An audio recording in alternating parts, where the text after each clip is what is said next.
એ ખાનદાન છે, બસ મારું અહિત કરે જ નહીં. તમારા મન બુદ્ધિને ખાનદાનીની ખબર ન પડતી તો ઝાડુ મારી દો. જડને ચેતનના વિવેક પ્રમાણે એને ઉપેક્ષા જ કરો. કરો ભજન, જેથી બુદ્ધિયોગ આપે, જેથી એની ખાનદાનીની આપણને ખબર પડે. ખૂબ ધ્યાન રાખજો. આ વૈષ્ણવત્વનો જેને ખ્યાલ નહીં આવે એનો વિકાસ નહીં થાય, ક્યારેય નહીં થાય. એનો આમ વિકાસ બહુ દેખાતો છે, બહુ દેખાતો છે, કથાએ કરતો છે, ઐશ્વર્ય બી આવી ગયા છે, સંકલ્પો કદાચ કોઈના પૂરા કરતા છે, તો આ લોકનો ભગવાન બી હશે. આધ્યાત્મિક માર્ગમાં જીરો, એક ઇંચ બી આગળ નહીં. પ્રથમનું સોરનું નડારનું વતના તરફ જેને નજર ન હોય એનો કોઈ વિકાસ નહીં, કોઈ એટલે કોઈ વિકાસ નહીં. 80 વર્ષની ઉંમરે તમે મને પૂછવા નહીં આવતા અમારું શું. એટલે છપૈયા હું લઈ જાઉં છું. હું ડોબો છું, મારી ખસી તો ગઈ નહીં, બહુ વ્યવસ્થિત તો તંત્ર છે. હું છપૈયા તમને એટલા માટે લઈ જાઉં છું. આ યોગી શતાબ્દી મહોત્સવ કોઈ આત્મીયતાની ભયંકર કચાસના દાવે જોઈ ગઈ છે, એનું કોઈ દર્દ છે, જઈને પૂરું કરી આવીએ.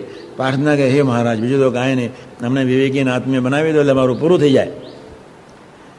આવી એક મંગલકારી ભાવનાથી હાગમટે ઉપડીએ છીએ, હાગમટે. પણ 1 કલાક વ્યવસ્થિત પણે ધૂન કરવી છે. ચિદાકાશની ચૈતન્ય ધરતી ઉપર અક્ષર બ્રહ્મ અને નારાયણ અલગ પાડી શકાય એવા એ તત્વો નથી.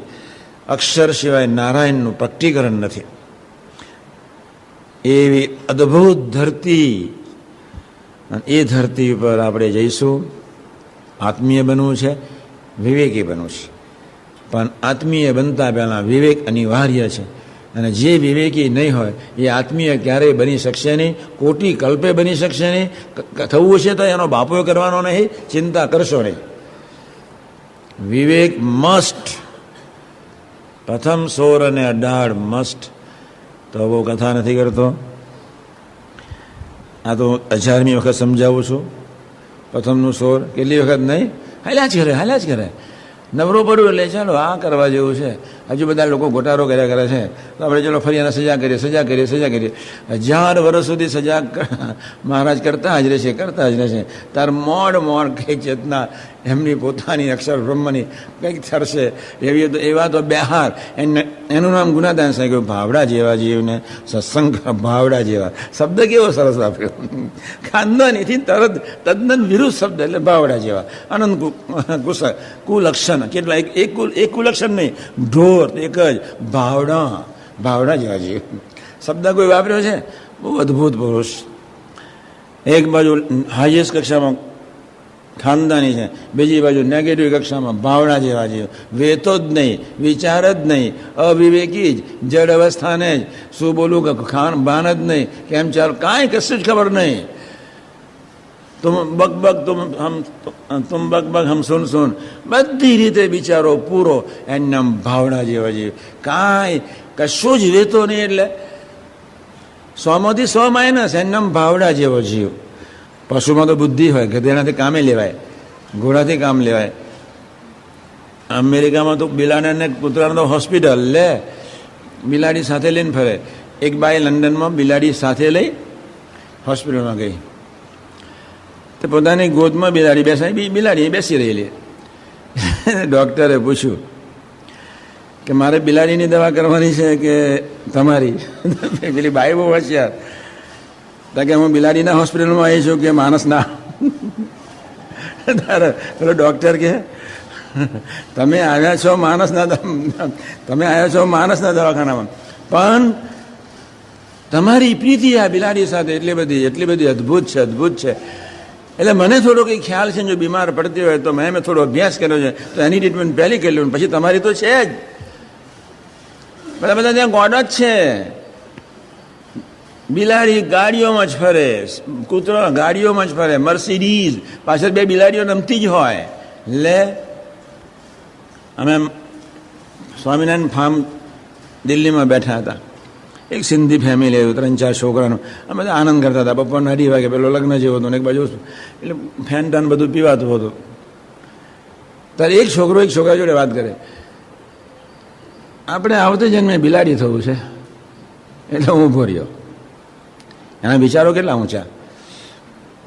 બહુ ઊંચા વિચારો કે આપણે આવતા જન્મે બિલાડી થવું છે. એટલે ઊભો રહ્યો, આપણે અજાણે ઊભો એમ જાણે, અને પેલા વેલો તરફ આમ જાણે નજર બે દરકારથી વેલો તરફ નજર પછાડી દીધી મેં, બિલાડી થવું છે. પછી પેલો કે કેમ? પણ કે ભગવાનની એટલી પ્રાર્થના કે બિલાડી થવું છે પણ લંડનમાં જન્મ લેવો છે, માથા કૂટ જ નહીં, આપણી બધી સેવા જ કરે, કાંઈ નહીં. લે એની કક્ષા વિચારાની છે. બિલાડી, ઉંદર, કૂતરું. અહીંયા કોઈને સંકલ્પ ઉઠે, અમારા પૂર્વાશ્રમના ગામમાં આસોજમાં એક જણને એક સંકલ્પ ઉઠે, આવતા જન્મે વાંદરો જ થવું છે. એટલે અમે કહું કેમ? ત્યારે કે મારા બેટા નિરાતે બધા સુઈ ગયા છે, તો ઉપા કરીને બપોરે જગાડવાના જ આવે. એની વૃત્તિ એક કક્ષાની, દરેકને બપોરે જગાડી દેવાના, બસ વાંદરો જ થવો છે, વાંદરો જ છે. દરેકની કક્ષાઓ કેવી હશે? આ તો બધી બહુ સાચી વાત કરું છું. એમ સમાગમથી નક્કી નિર્ણય લેવાય કે આપણે જીવનનું ડેસ્ટિનેશન બને. કથા વાર્તા સિવાય ક્યારેય ડેસ્ટિનેશન ક્લિયર ન થાય. કથા વાર્તા સિવાય ક્યારેય કોઈ દિવસ ભક્તિ પ્રગટે નહીં. કથા વાર્તા સિવાય ક્યારેય કોઈ વિવેક આવે નહીં. કથા વાર્તા સિવાય કોઈ સારો ગુણ આવે જ નહીં. કથા વાર્તા સિવાય કોઈ વૃદ્ધિ વિકાસ થાય જ નહીં. સામારે પ્રાગટ્ય દિન ઉજવવાના, સામારે સમય ઉજવવા. ભગવાન સ્વામિનારાયણ જેવો સંપ્રદાય દુનિયાના ઇતિહાસમાં કોઈ જગ્યાએ જોયો બધું વેલ વ્યવસ્થિત રીતે, આધ્યાત્મિક ઉત્થાનની રીતે, આરતી ટાઈમે આરતી, કથા ટાઈમે કથા, ભજન ટાઈમે ભજન ને સેવા ટાઈમે સેવા, એટલું અદ્ભુત ગૂંથી નાખ્યું છે. નવરાજાને રહેવું રહી શકે, પણ આમ નવરા કોઈ રહી શકે? મન અને બુદ્ધિના ગુલામ માણસો તો નવરાજ છે ને. આમે નવરો છે, ગયા જન્મે નવરો હતો ને આ જન્મે નવરો હતો. ઠાકોરજીના દર્શન કરતા ઓગરી જવું છે. જય સ્વામિનારાયણ, કાં તું ને કાં હું, એમ કહીને દંડવત શરૂ કરીએ. એ કંઈ પથ્થરની થોડી મૂર્તિઓ છે, પણ એ સમાગમ સિવાય મહિમા અને સ્વરૂપનિષ્ઠાની ચિકાસ આપણા હૈયાને છે ટળતી નથી. એટલે બાપાનો પ્રાગટ્ય દિન આજે આપણે બધાએ ભેગા મળીને ઉજવ્યો. બાપાના ચરણારવિંદમાં એક જ પ્રાર્થના જે કરવાની, હરિધામના આપણા અમરીશ સમાજના સુરત, મુંબઈ, લીંબડી, જામનગર બધા અમરીશ પરિવારના જીવનમાં એક સાચો વિવેક પ્રગટે અને વિવેક પછીની ટોપ સંબંધવાળી આત્મીયતા પ્રગટે. તે માટે અમારા સૌ વતીનું આજે અંતરથી સંકલ્પ કરો, ભજન કરો, જે કાંઈ કરવું એ કરો, પણ અમારે વિવેક એ થવું છે. વિવેક પછી તો આત્મીયતાની ખબર પડે, અને આત્મીયતાની ખબર પછી પણ આત્મીયતાની વાતો પછી અથવા આત્મીયતાને કંઈક સમજ્યા પછી સુહૃદ ભાવની દિશની ખબર પડે. અને યોગીમાં તો લઈ મંડ્યા સમસ્રોત એકતા, મંડ્યા. ગોડા બેઠા, ગધેડા બેઠા, ભેંસો બેઠા, પાડા બેઠા, આખલા બેઠા, સમસ્રોત એકતા આપણે સિદ્ધ કરવી ચલ્યા જ કરે, ચલ્યા જ કરે. કોઈ બીજાને ખબર જ ન પડી સમસ્રોતની એકતા એટલે શું? આત્મીયતામાં નિર્વિકલ્પ સમાધિ છે, અને સુહૃદ ભાવમાં તો એકતા છે. તમારો ભગવાનનો અદ્વિતીય એકતાનું પ્રગટીકરણ છે. એ આખી ભૂમિકા એક કોક ચીજ જુદી છે. ભલે ધીમે ધીમે શાંતિથી સમજીશું. આટલું તો સમજણ પદે. પ્રથમ 16 અને 18, મધ્ય 37-41. બીજું બધું ઘણું આપણાથી ન થઈ જાય એટલા માટે સજાગ રહેવાનું છે.